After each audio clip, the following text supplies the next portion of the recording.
The Jesuit Hour. Get to know the Jesuits. Discover their spirituality, their history, their ministries. The Jesuit Hour. Anything Jesuit, everything Jesuit. The Jesuit Hour.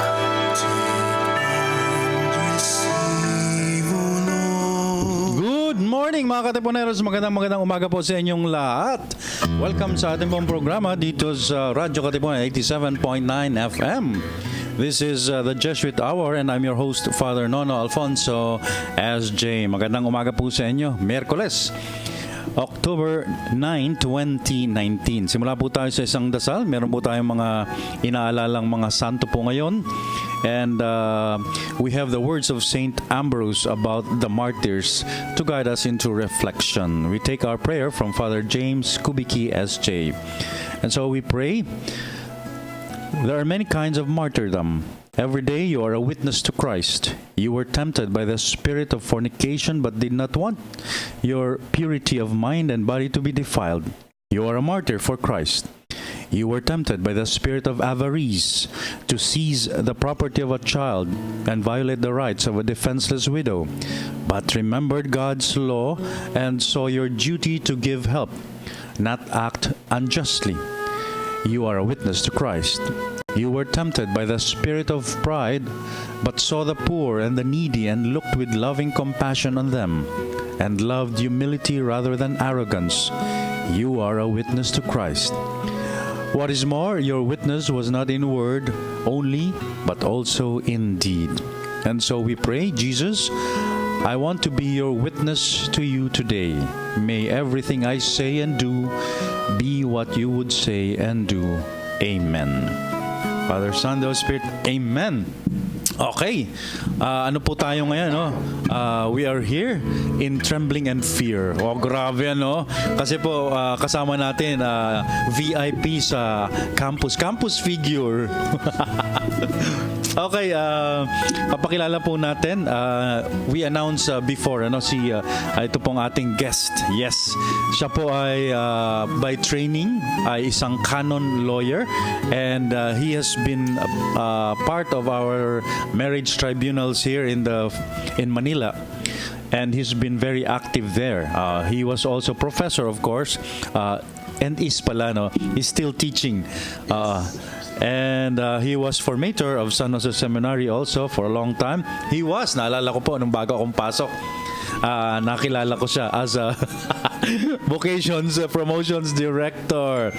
Yes, my dear friends, please welcome the new president of Loyola School of Theology, Father Eusebio, SJ.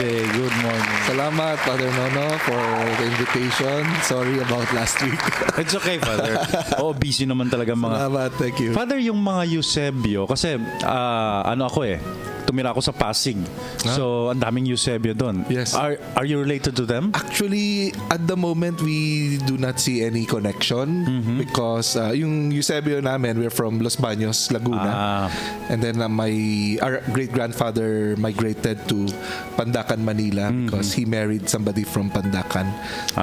But we're originally Los Baños. Mabuti na lang, Father. You know why?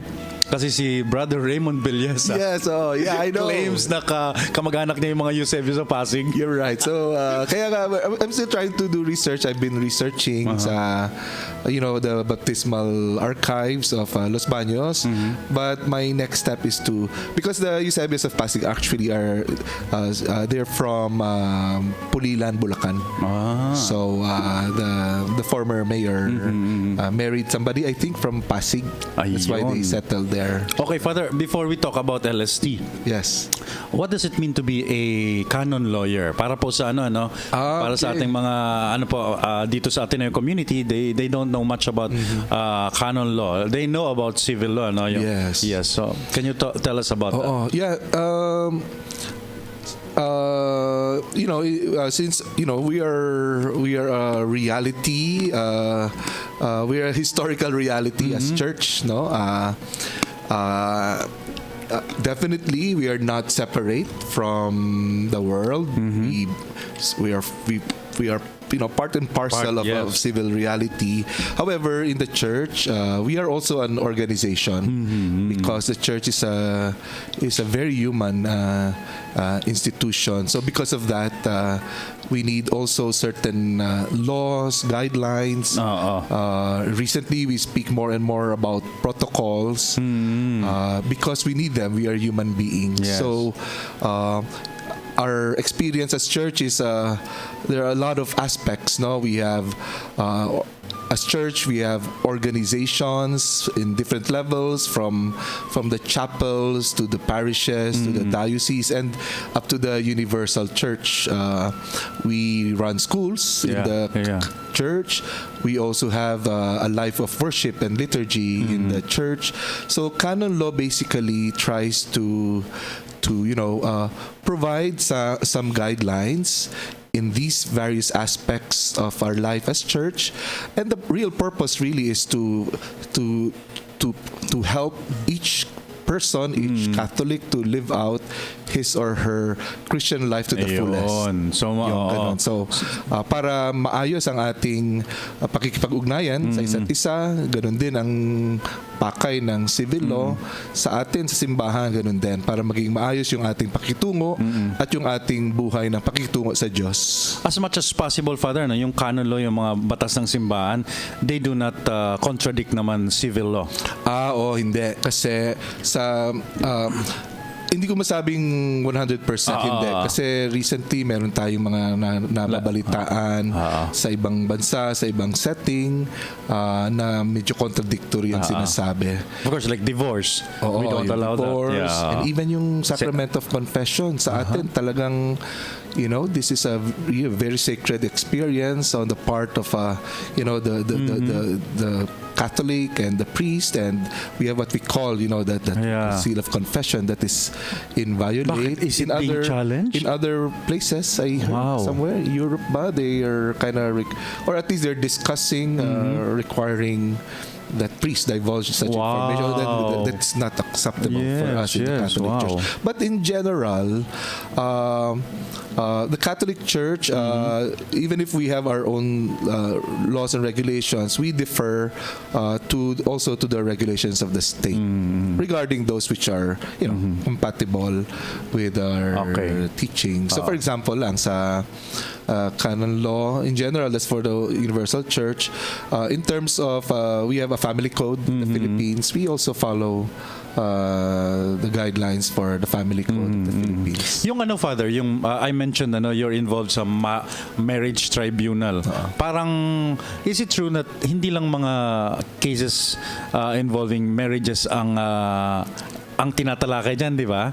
Kasi ang common term na ginagamit natin is marriage tribunal. But the actual term that should really be used is ecclesiastical tribunal. Kasi the tribunals of certain dioceses, not all dioceses have their own tribunals, but those with tribunals, they handle, although I would say mga 98% of situations and cases are marriage cases, there are others pertaining to situations and cases involving priests, but also involving other Catholics also. Paano yan, Father? Meron din bang parang equivalent na Supreme Court? Yes. Yes. In our proceedings in the ecclesiastical tribunals, for example, pertaining to marriage cases, with the reform made by Pope Francis, before the reform, there are two, until now naman, but the procedure has become a bit different.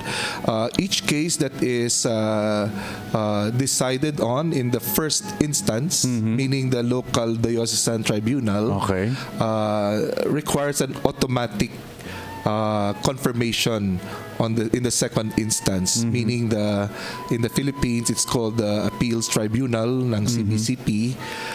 But with the reform of Pope Francis, whatever is decided on the diocesan level by the diocesan bishop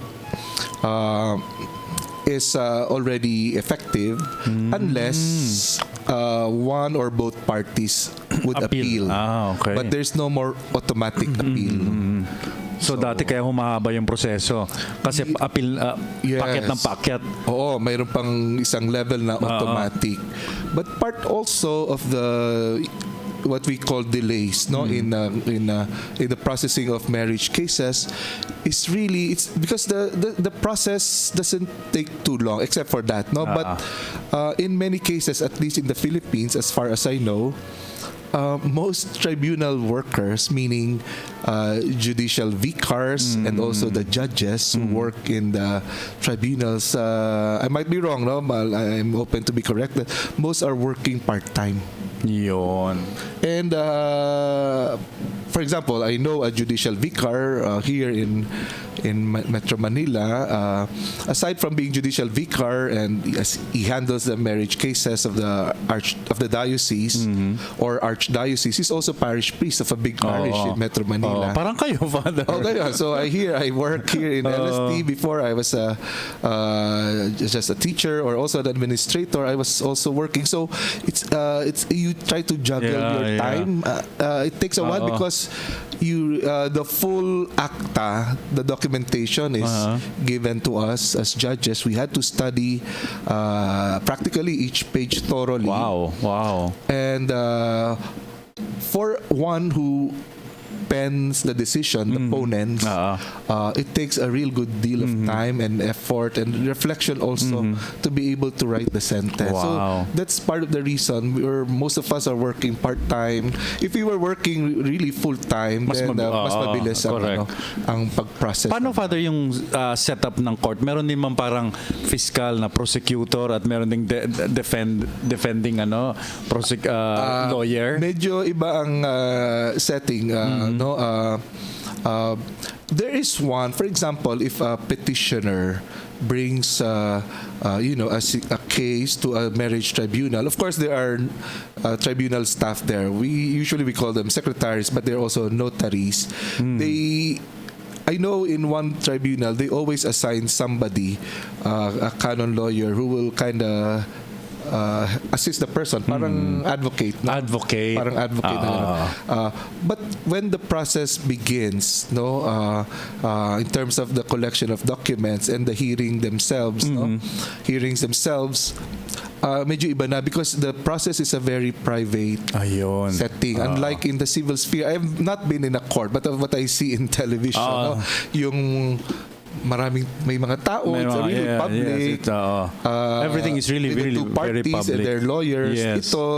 It is there's just the person concerned, whether it be the petitioner, a witness, isa-isa, and then the interview is being done. Okay. The kind of the investigation. Okay. The questions. Ngayon, Father, na you are LST president, that's a very big task, and responsibility.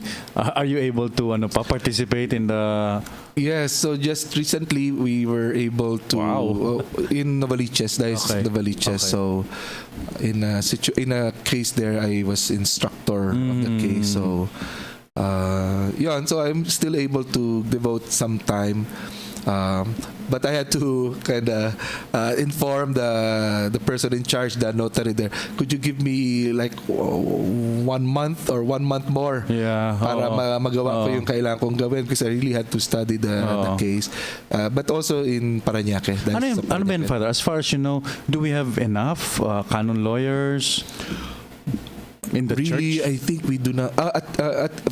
Iba yung situation in different parts of the world. I think I have the impression that there seems to be sufficient number in Europe and the US. I might be wrong. But talking about the Philippines, we really lack canon lawyers. Pero kailangan, Father, pare. Actually, hindi.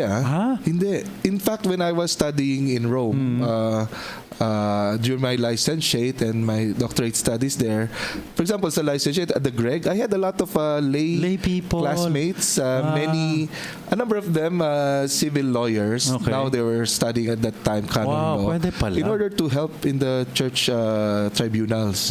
So what is the required degree is a licentiate in canon law. Oh, wow. Yeah. Kaya lang nga, it takes a good deal of time before you get to that stage of doing a licentiate in canon law. We need the STB, Baccalaureate in Sacred Yes, Theology, yes. a 3 or 4 year theology program.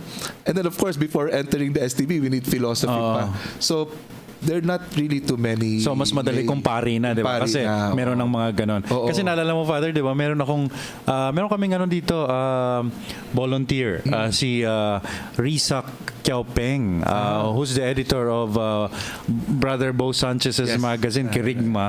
Ano parang iniisip niya 'yun yung canon law. As far as I know, there's only one sa UST. There's a lady there who's also a canon lawyer. I think she graduated from UST, the licentiate degree.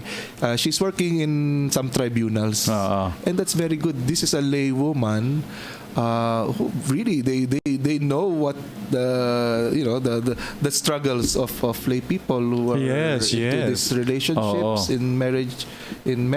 But I think that's what's important, that we need to have more canon lawyers, at least in the Philippines, but also to have more canon lawyers who are not necessarily priests or priests. Even I remember when I was studying in Rome, we also had sisters who were studying canon law. Yun nga pala, mga madre pwede. Kasi meron din sila mga theology, philosophy, so with STB. the degree, they can serve as judges in marriage tribunals, in ecclesiastical tribunals. Okay. So, and with that, Father, let's talk about LST. Loyola School of Theology. Okay. Ang ating alma mater as Jesuits and many other people. At mag-alumni homecoming na sa November. Yeah, November 20. Yes. That's a Wednesday. We'll remind them of that. Father, nagkaroon ng parang milestone yung LST, nag 50 years, ano? Yes, that was in 2015. 2015. So, 50 years. Kailan yun, Justin? Math mo. Subtract. Di ba?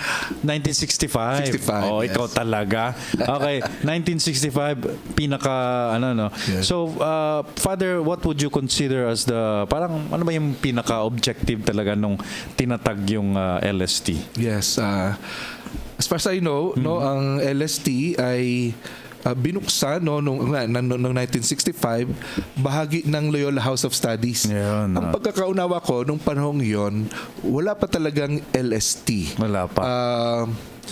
Kasi diyan nag-aaral ang mga Jesuits, Mga Jesuits pa lang, Filipino. yes. Ang unang grupo ata nag-aaral sa LST ng mga Filipino Jesuits, sila Father Matt Sanchez, Wow. sila Father Querquis.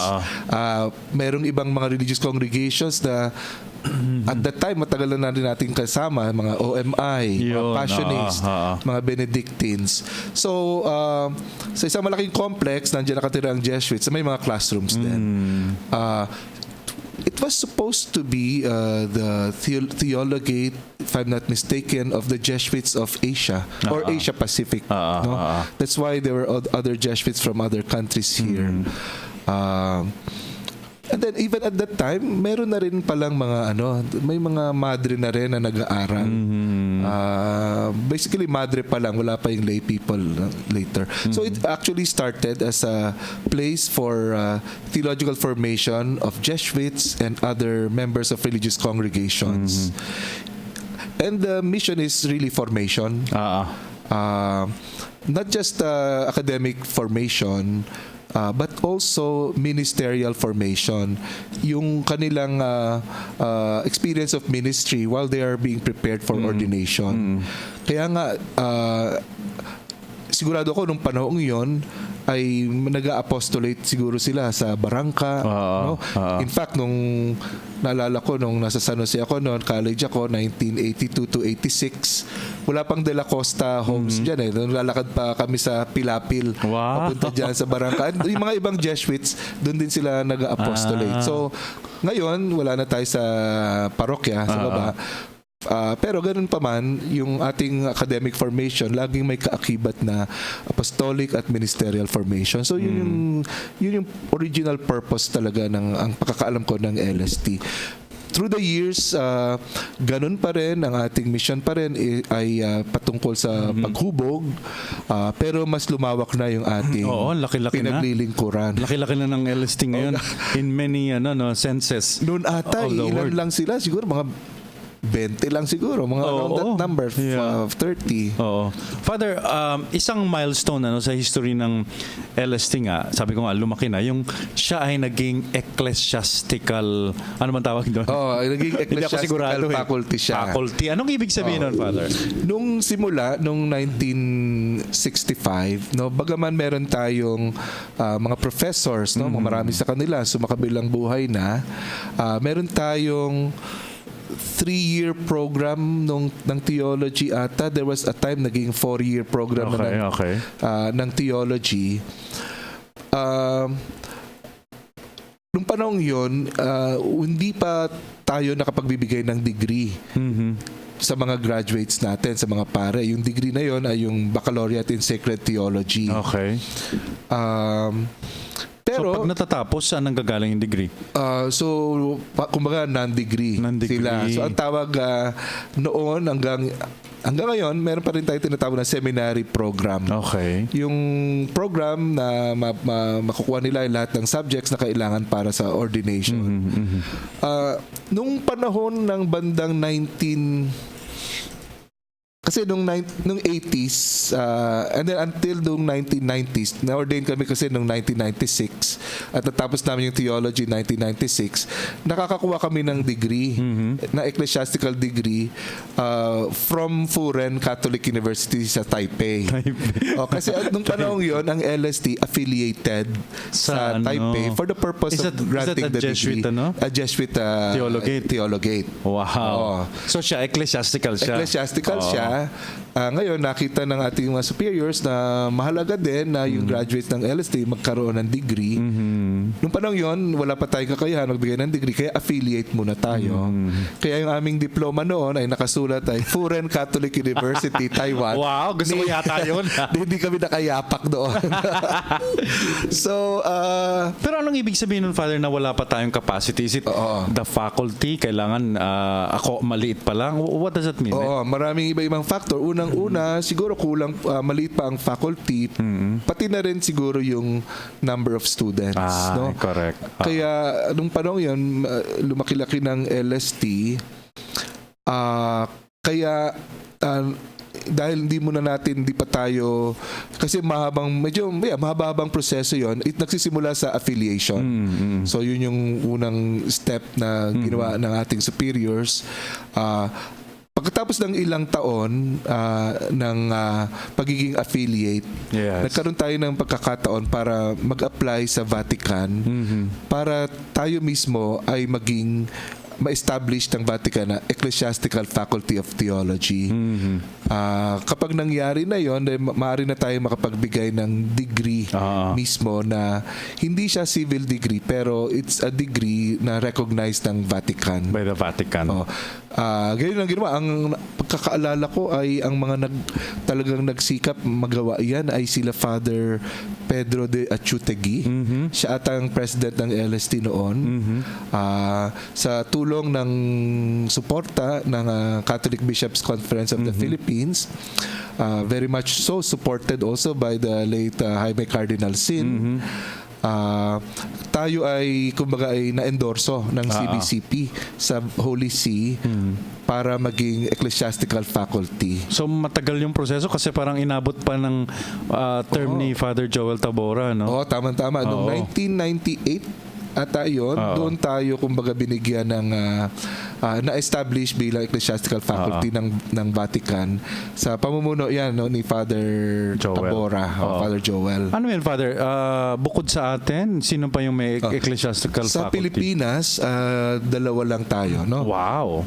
Una-una, syempre ang UST. Alam mo na, tinatawag natin Pontifical and Royal University. At sila ay talagang sa haba ba naman ng kasaysayan ng mga Dominican sa Pilipinas.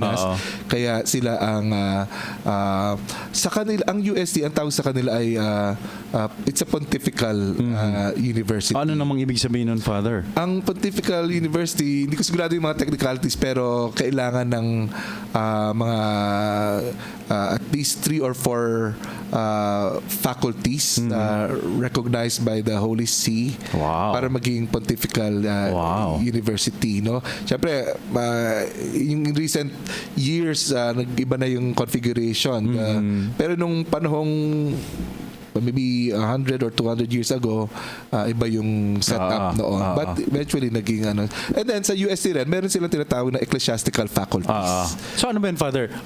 Are you saying na, so ecclesiastical tayo ngayon, meron na tayo noon, are we also aspiring for that status, pontifical? Hindi naman, not necessarily. Hindi naman. Kasi sa, halimbawa, sa atin, ang faculty natin is theology lang, no? Faculty of Theology. Okay. Sa UST, meron silang Faculty of Theology, meron silang Faculty of Canon Law, and then the Faculty of Philosophy also. Ayun. At sa tatlong larangang ito, nakakapagbigay sila ng ecclesiastical degree. Siguro ang tanong, para saan ba yung ecclesiastical degree? Yes, diba? yes. Kasi ganito ang nangyayari, no? Kasi halimbawa, punta ako dun sa ibang theology, mas malapit sa amin. What difference would an ecclesiastical degree, diba, be, ano? Sa ano kasi sa actual experience ng mga pare, halimbawa ng mga Pilipino na pagkatapos mag-aaral ng theology nang wala silang degree, nakapag-tapos na ordain, pinapadala sila ng obispo nila para mag-aral ng advanced degree studies abroad. Halimbawa sa Roma. Okay. Meron silang nag-a-apply sila sa licentiate. Sa mga iba't ibang karanasan, dahil wala silang maipakita na degree na STB, sa halip na tanggapin sila ng diretso sa licentiate program sa Roma, bagaman sa tingin ko naman nakuha na nila yung mga courses dito sa Pilipinas, pinauulit pa ng isang taon at least. Wow. No? Dahil wala yung degree. Kaya, alam mo, medyo mahal-mahal din. Tumira, di ba? Sa Europa. Euro yan, euros. Europa. Tapos yung... Tsaka yung oras mo. Kaya yun, naging mahalaga yung magkaroon ng yung mga pare na nag-aaral sa Pilipinas. Para hindi na paulitin. Para madumiretso na sa... Kasi recognized ka ng Vatican. Itong pinanggalingan mong university, recognized ng Vatican. Sa Pilipinas, meron ding ibang theologates na nakakapagbigay ng ecclesiastical degree na STB by affiliation with other sa foreign ulit. For example, halimbawa, sa Recoletos, mga kaibigan natin ng mga Recoletos sa Graduate School of Theology nila, affiliated sila sa UST. Okay. Kaya, they're supervised and assisted by UST in many different ways. Pag natapos na sila ng theology, I think 3 years ang theology nila, then they get the STB degree from UST. So parang pala, yung UST may franchise. Tayo meron na rin. May franchise na rin tayo. Kasi ganito. So mula noong 1998, kumbaga, in a sense, anak tayo ng Furen. Okay. No? Mula noong 1998, naging ecclesiastical na tayo. Nung 3 taon na nakalilipas, 2016, nagkaroon na rin tayo ng anak kasi dalawang institutions ang nagpetition sa atin at sa Vatican na maging affiliate din natin. Para sila rin, yung graduate nila, makatanggap ng ecclesiastical STB degree. So, una, yung Jesuit theologate natin sa Vietnam. St. Joseph Jesuit Scholasticate sa Ho Chi Minh. Oh, wow. Ayun. So, that makes perfect sense kasi kapatid. Oo, kapatid natin at saka malaking tulong, serbisyo natin sa kanila at sa JCAP din. At number 2, ang St. John Vianney Theological Seminary. Kapatid rin. Kapatid na kapatid talaga. So yung dalawang yun, magpinsan siguro. So yun, ang St. John Vianney, alam niyo naman, so ilang years na ba ang St. John Vianney? 60 na yata yan eh. Matagal-tagal na rin, nakapag-produce na ng mga ilang obispo. Until around 3 years ago, yung graduate nila, may master's degree sila, pero walang STB degree. So by way of affiliation with us, this will be, I think, the second or the third year that they are getting the LST diploma for their graduates. Okay, so malinaw po yan ha. Ayan, Yung ecclesiastical status, faculty status ng LST. So, Father, ngayon, if we ask you, ano po yung mga available? Kasi ang laki-laki na nga ng LST, available programs being offered by LST. So sa LST, kumbaga meron tayong, I would say, dual character, no? Kasi nga tayo ay ecclesiastical faculty of theology recognized by the Vatican. Meron tayong binibigay na mga degrees na recognized ng Vatican. So tatlong level ito, no? Yung first cycle, second cycle, at third cycle. Wow. Yung first cycle, yung Parang liturgy, tatlong cycles. Okay. yung STV, yung baccalaureate in sacred theology. Ang ating baccalaureate in sacred theology, ang equivalent, in a sense, no, ito ay hindi ito yung tinatawag na bachelor, parang college sa Philippines. Hindi, ito ay graduate school. So in terms of level of study, parang itong masters. Pero ang ating STB degree, the baccalaureate in sacred theology, requires much more number of units. Kasi a master's in theology or pastoral ministry, let's say pastoral ministry, it requires 45 units. And then you get the degree, pending fulfillment of other requirements. Pero ating STB degree ay 99 units. Wow, almost double. Almost double. Yeah. Yun yung ating STB. Yung higher level to STB is what we call the licentiate in sacred theology program. And then the third cycle is called the doctorate in sacred theology. So ito yung ating ecclesiastical degrees. And then sa civil sphere naman, we do grant the civil degrees. But it is Ateneo de Manila University that grants these degrees kasi civil siya. At nagagawa natin yon by way of our memorandum of agreement with Ateneo University. In fact, I learned earlier on, as early as the 70s, we've been granting the master's degrees already through the Ateneo. Through Ateneo. So, ito lang, recently lang, just a few weeks ago, we signed the memorandum of agreement with Ateneo de Manila, acknowledging, well, in 2015, earlier, establishing LST as a theology and ministry program within the School of Humanities ng Loyola Schools. That was 2015. So, kumbaga, we've been doing that actually since the 70s. Binigyan lang ng pangalan. And kind of like an official presence in the university. So, we're called Theology and Ministry Program. It is a program, not a full department. Probably because we're actually kind of new from 2015. So yun ang ating status. So we're part of the School of Humanities and we grant the following degrees, no? May master's at saka doctor PhD. So yung ating master's degree programs, two kinds then. No? That program which requires the writing and the defense of a full thesis. Ito yung Masters in Theological Studies. We also have a master's program. Dati Master of Arts, ngayon Master in. Itong what we call yung mga non-thesis degree programs, but which requires now capstone projects and their presentation. Capstone. So Master in Pastoral Ministry, Master in Spirituality and Retreat Giving, and then Master in Family Ministry and Counseling. Retreat Giving, meron palang masters we have na. a master degree program ito. Yun yung ating masters, and then we also have a master in pastoral management and leadership. Wow. Yes, in cooperation with EAPI. Father, na-mention mo yung with yung Ateneo de Manila University. Let me just clarify So, kasi meron din silang theology department, right? Yes, right. And I think they're also offering MA or PhD even. So, paano yun ano yung kumaga demarcation line? Sa theology department ng university, of course, apart from providing theological formation to our undergrad students, they do have a master degree program in religious education. Okay. So Sa kanila yon. yeah, sa kanila yon. So the FIRE program manages that program, and they're very much devoted and very much capable in providing training for mostly teachers, elementary school teachers, and Nandun also pa kaya si Lucille? Si Lucille ngayon, si Lucille, definitely. Si Lucille is, nasa States lang si Lucille. Okay. But, yan. So, I think, who's in charge? So, religious education. Religious education. Ang sa atin, sa LST, is theology talaga. and ministry.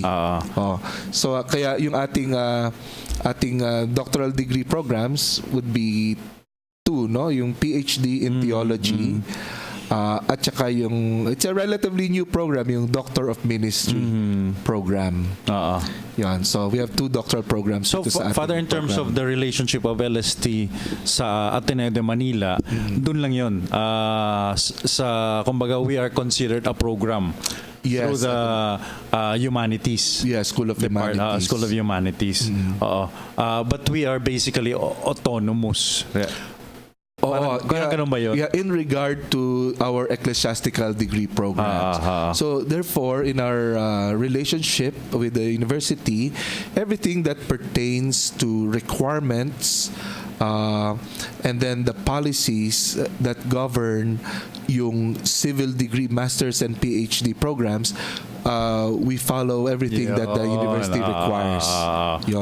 But as far as yung mga naman sa simbahan, we are ito naman in this area, so that's what we manage ourselves. So everything, no, yung from sa masters at PhD and Doctor of Ministry, from enrollment, we yung enrollment lang medyo iba lang kasi first of all, since we are not really fully integrated sa university, and then we have our own system of payment sa LST. So our students enroll in LST, but all their data are forwarded to the Office of the Registrar sa university.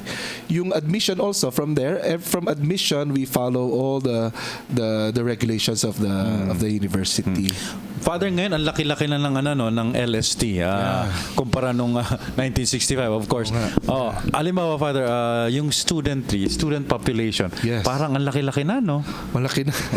Parang ilan na, Father? Parang 400 plus, di ba? Para kumbaga, it's a good problem. Yes. But if we consider we always, as Jesuits, we come from the mindset of mission and ministry and service.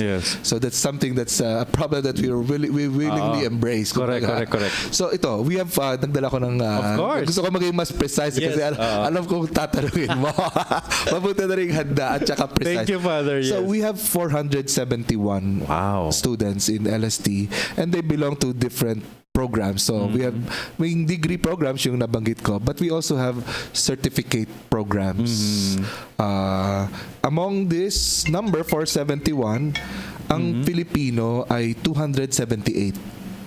So which means 193 ay international students. Wow! So that's practically around maybe 60% Filipino, 40% international students. Nung nag-aaral kami ng theology at kayo, siguro yung panahon nyo marami-rami na rin foreign students. Pero Father, mas marami pa rin yung Pinoy. Hindi ganyan na. Ito medyo talagang and ang pakiwari ko kasi ang nangyayari, yung number of Filipino enrollees over the past, I would say, mga 10 years, parang standard lang, status quo. Minsan mataas, minsan mababa.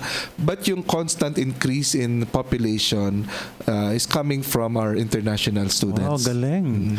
What countries are they coming from, Father? Ang pinakamarami sa atin ay mga Vietnamese. There are 65 Vietnamese students in the school. Again, in different programs. The second would be the Koreans. There are 18 Koreans enrolled in the school.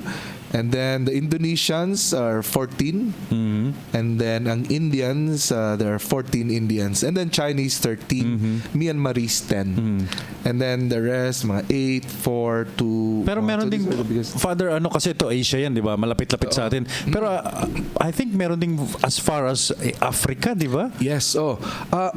yung dahilan sa pagdami ng international students natin is closely connected with developments in religious congregations. No? Yes. Maraming mga religious congregations sa Pilipinas, kasama na rin natin, mga Jesuits, ay they become more international. So, meaning ang formation ng maraming congregations ngayon ay hindi hinahiwa-hiwalay. Kasi I think it's not just a matter of practical things, but it's really very theological. Yung ating mission bilang mga pare, bilang ministers of Christ, embraces all different All people, nations. all nations. Yes. No? Our mission is universal. Kaya maraming mga congregations na to, they bring in many of their seminarians information to join the religious congregations here. But I think one factor also, I think they acknowledge also that the Philippines is also a center for theological and ministerial formation. If we want to focus on the Catholic Church, and it's something that we really have a contribution to make. We humbly say we are servants and we'd like to serve them. Yun yung dahilan. Is it also helpful, Father, na English kasi yung ating mode of definitely. instruction? Dahil English ang ating medium Mas madali sa kanila. Philippines. Father, what about the faculty? What can you say about the faculty?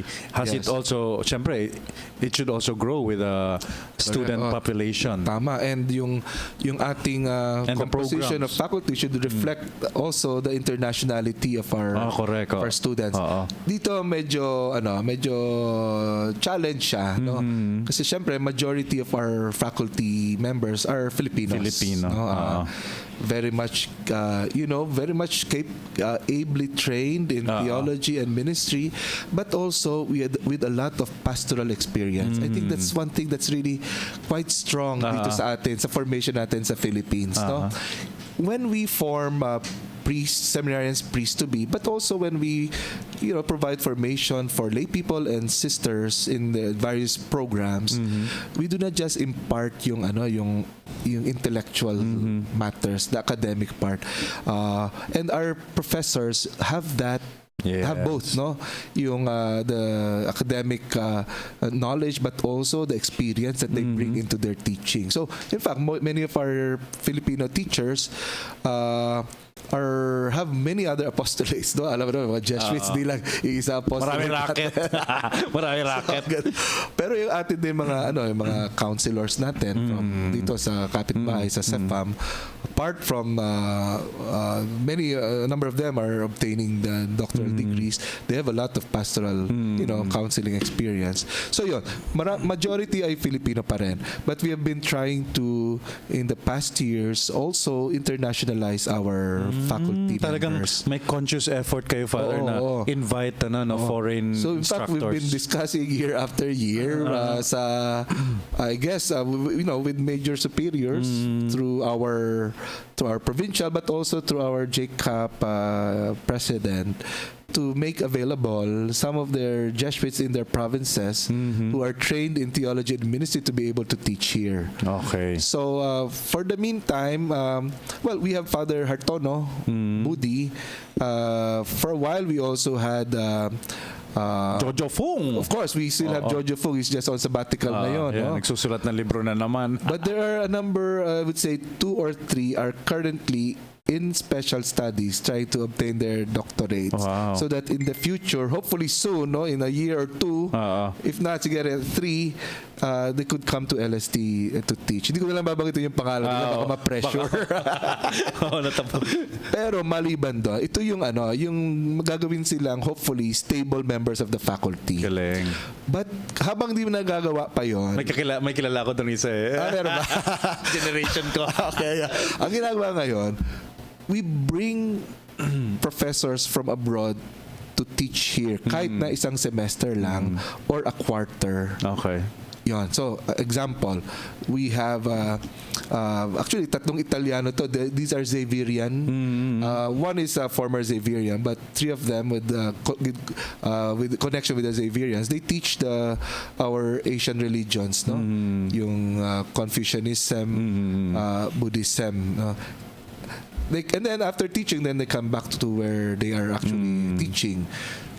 We bring in, like this coming second semester, there will be 3 professors from Vietnam who are also fully engaged in Vietnam, but they could not stay for a full semester, not even a quarter.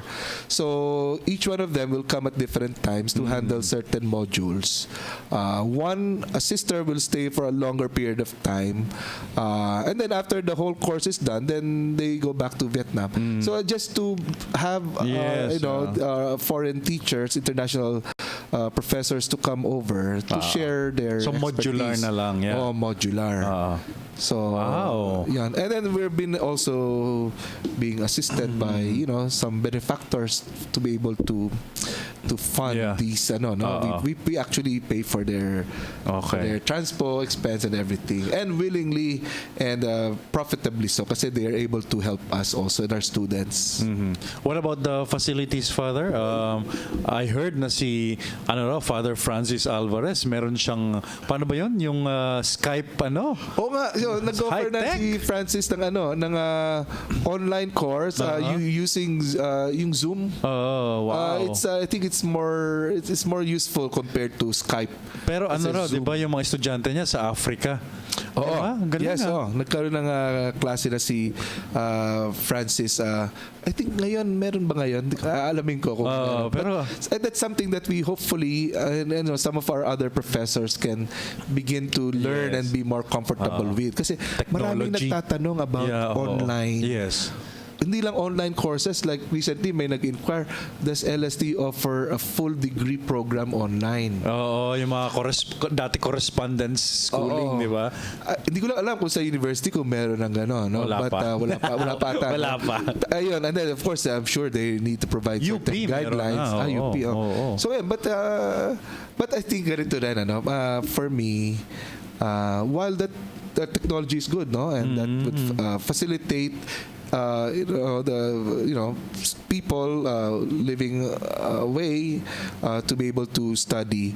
But if we will ever do that, we will still need to allot face-to-face. Para siguro like once a month. Correct. Or a certain point during that semester. Yes. Para may, to build community. Alam mo naman tayo, cura personalis, di ba? Personal care for our students. Malay mo, yung sumasagot sa mga exams nila, mga magulang nila. Okay. Father, kung tatanungin po kayo, what do you think is LST's role in the Philippine Church? Or what has it accomplished for the Philippine Church? Yes. Ano yung papel ng LST? Of course, nakaproduce tayo ng mga bishops, di ba? Oo nga. Kardinal, 2 at 3. Oo nga. So, sa aking palagay, I say just judging or at least making some reflections regarding the recent appointments of Pope Francis. Ito lang taong ito, 2019, 5 of our alumni were appointed bishops by Pope Francis. Yung isa nga, classmate ko dalawa sila, classmate ko dito sa LST. Ako, baka susunod ka na. Hindi naman, wag naman. Si Bishop pala. Si Bishop Marvin Maceda. He's now Bishop of San Jose de Antique. Wow. And then yung isa kong classmate din ay si Bishop Leo Dalmau, Clarician. He's Bishop of sa Basilan of the Prelature of Isabela. Hindi lamang sila, kundi pati na rin yung mga ibang na-appoint na obispo ng nakaraang mga papa. May character sila. And these are people who are shepherds. Yes. Oo. Sila yung mga pare na hinihirang na obispo na may pusong naglilingkod. sa palagay ko, ganun sila. Maliban, maraming factors dyan. But yung ating paghubog na ibinibigay sa LST, sa pamamagitan ng halimbawa din ng mga naging teacher natin, they form not just our minds but our hearts to become real servants of God's people. Amen. Bagaman, alam mo naman yung ating theology talagang very demanding din with our, yung ating mga nakaraang professors, pati na rin naman ngayon. Pero maliban doon sa intellectual rigor in which we are formed, our heart is also being formed by at LST. Correct. I would like to believe that's what we are trying to impart, and it kind of at least in this aspect, this select group of people who were ordained bishops, these are pastors also. May narinig akong ganyang comment, Father, na yun yung sinasabi yun yung mismo na yung ibang mga theologate or seminaries, ang bent is liturgical or di ba yung mga anything na ecclesiastical, samantalang pag LSC makikilala mo kaagad kasi pastoral, and of course yung importance of the intellectual life din, di ba? So narinig ko po yan, bagay na napaka-importante, Siyempre, yung aspeto ng buhay natin bilang simbahan, and especially as ministers of the church, ordained ministers, ay mahalaga. Maraming bagay na mahalaga. Siyempre, ang ating liturgy ay di ba, napakahalaga nito sa buhay natin. Pero yung sa tingin ko, yung binibigay nating formation sa LST, ay binibigyan ng tamang konteksto siguro. Yung mga bagay na mahalaga. Yung liturgy, may pagpapahalaga tayo dito bilang bahagi ng paghubog ng taong bayan. Hindi natin, kumbaga, hindi ito'y parang artifact na parang nasa museum. Diba yung lagi sinasabi ni Pope Francis, yes. Ang simbahan natin ay ito hindi tayo museum na nagtatago. Kung if we do value and love liturgy, it's always so that the people of God may be led to worship and to love the Lord and other people. Yes. So yung kumbaga mas malawak, buo. Hindi ko naman sinasabi na sa ibang seminary, hindi. Pero at least from our part, our formation is both academic, but also with a good deal of pastoral care and concern for the formation of our students. What about, Father, yung role naman ng LST sa Asian region, the Asian Church, di ba? Yes. Alam mo na, ito considering itong ating numbers, So itong ating mga students na international students, marami sila, and every year, halimbawa na lang, siguro itong mga fourth year na maordinahan ngayon, mag-graduate this year. Yes. Ang Asians dito ay siguro out of a group of 35 ba sila or 36, siguro mga at least 10 dyan ay mga Asians. Wow. Others are Africans, and these people go back to their own countries to be ministers of the word. And yun lang, just knowing that, thinking about that, it's a humbling experience. Yes. That the fact that they are being trained here, hopefully to the best of our ability, and then they are able to serve people there. Ang ito, halimbawa lang, inisip ko we have many Vietnamese students, Many of them, a good number of sisters also obtain their master's degrees in the Philippines, sa atin. Ngayon, many of them come back to Vietnam with that knowledge, that skill in the field of theology. They themselves become resource persons in their own country. So, I know one sister, for example, isang Korean, Vietnamese, who gives talks to other religious congregations in Vietnam. So parang multiplier effect, what they get here, they're able to share with their countries. Galing. So yun, yung ating contribution sa Asia Pacific region. Laking bagay. And hindi lang yan, their presence also help us a lot. For many of our Filipino students, first time nila magkaroon ng classmate na foreigner. Ako, Father. Ako nung seminarista ako dyan. And then, listening to their sharing, listening to their experience. For example, earlier on, the experience of the Vietnamese Catholics. Yes, no? yes. There was a time, di ba? They were very much repressed. Correct. And seeing how faithful they have been to Christ and to the church, in that means that it can only inspire tayo. No? And then the struggles of the Chinese, for example, they do kind of form us also. Yeah. Tayo mga teachers, minsan kasi nagpapa-share, no? Sa klase, listening to them, and then kumbaga ay nakakaantig-antig ng puso. And we are also inspired to be faithful to what we are doing. Amen. Father, ito, ang term niyo po ay abutin kayo ng 10 taon dyan, or? Hindi naman, 3-year term lang, kaya lang madalas nire-renew another 3 years. Kung kayo po itatanong, ano pa yung pangarap niyo? What else would be your dreams for LST? Yan naman. Mahirap yan. Teka, okay. Ito, ganito. Siguro, reflecting on, I shared it also during the, sa inaugural address.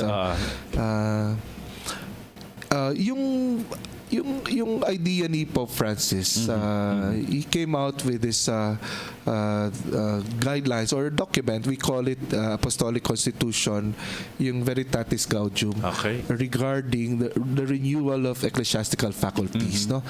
Alam naman, di ba, meron tayong kasabihan sa Latin na pag-aralan natin, Ecclesia Semper Reformanda, the church is always in constant need for reform. Ganun din masasabi natin sa LST at sa bawat faculty of theology.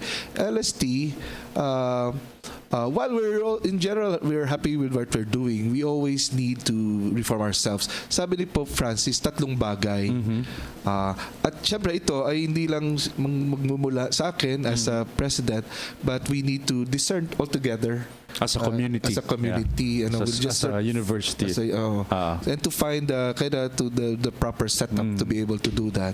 Yung unang sinabi ni Pope Francis na our theology, our ministry, the things that we impart in LST should always focus on yung contemplation natin on the basic proclamation that Christ gave. And that basic content of the proclamation of Jesus Christ is mercy. Mercy. The gospel of mercy. Beautiful. Kaya I remember there's a beautiful line na sinulat ni Pope Francis dyan sa Veritatis Gaudium. Let all professors and let all students discern and to consider in whatever course they teach the centrality of God's mercy in all these. In fundamental moral theology, in Christology, in ecclesiology, in canon law, in pastoral counseling. Where, nasaan ang papel ng habag at awa ng Diyos dyan sa inyong tinuturo. To be always to bring that up. And precisely because we are, sinasabi ni Pope Francis, we are beneficiaries of God's mercy. And unless our theology, what we teach, is focused on that, we will not be faithful to what we are actually supposed to teach. Yun yung number 1. Sinabi din ni Pope Francis ito, yung culture of dialogue. Culture of dialogue. So mercy dialogue. Yung dialogue kasi inuunawa ko bakit pa kailangan mag-dialogue. Kasi sabi ni Pope Francis, when we dialogue, it is a process of discernment. Tama nga naman kasi pag tayo, if we listen to each other and if we share our thoughts with each other, we are seeing various aspects of what of something that's important. We're able to discern better when we dialogue, when we open ourselves up to others. Hindi na there was a time, 'di ba, sa history of the church, para tayong para tayong nasa nasa torre, Ivory Tower na napapaligiran ng tayo ang Diyos, intramuros. Yes. Kung ano man ang sasabihin natin, yun ang tama. Yes, correct. At dapat sundin ng lahat ng tao. Hindi na ganyan. Dapat din tayo makinig sa kapwa natin. Correct. And that's important for a School of Theology. Yes, amen. And one aspect of that is when we do teach theology, we should listen also to what the sciences say. Yun. Diba? Yung theology na hiwalay, Other disciplines. na nasa langit, hindi man nasa langit, na nasa alapaap, Alpaap. na walang koneksyon sa Lutang. realidad based on science and other areas of secular study para maging buo yung ating pag-aaral tungkol sa Diyos at sa simbahan, the culture of dialogue. And finally, yung third And finally, yung connected to sa dialogue, yung ating yung pagiging, yung we need to network with other institutions, not just Correct. ecclesiastical institutions, yung parang tayo-tayo lang. Dapat meron din tayo preaching to the choir. Yeah. Oh, yan. And then yung importansya din ng yung interdisciplinarity in what we teach in LST. Kaya mahalaga din 'yon. Ganda. So, ayan, naalala ko 'di ba?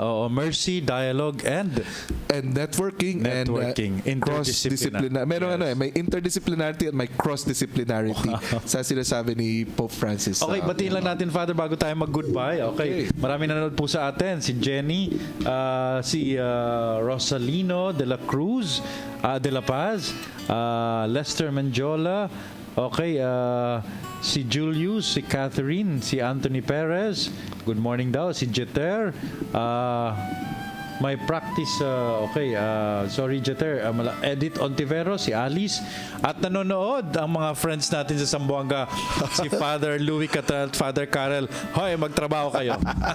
Sabi nga ni Father Louis, nag-text sa akin. Mike, sabi niya, Louis, ikaw talaga. You look huge on the screen. Alam mo naman yan siya. Maliit po kasi, Father Sige, Louis. okay, sige, tanggap ko na naman yun. Thank you so much, Father Eric. Tapos na ba? Isang oras na? Di ba? Bilis lang. Okay, sabi ni Father Louis, you talk too much. Siyempre, interview. Sorry. Talaga to, mga kaibigan natin. So, Father, final word siguro. Yeah, so siguro just ask for prayers, Yes. for LST. for LST, for our students, our professors, and our staff. So kailangan namin ng prayers for everyone.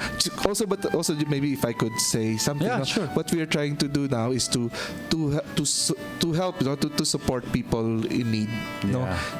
People who'd like to obtain degrees, but they, on their own might be difficult for them. So ito ay mga lay people na alam niyo na nagtatrabaho sila for their family, pero saan pa sila kuhuhugot ng pang-aral, di ba? Wow. So we launch actually a scholarship fundraising program for lay people and sisters.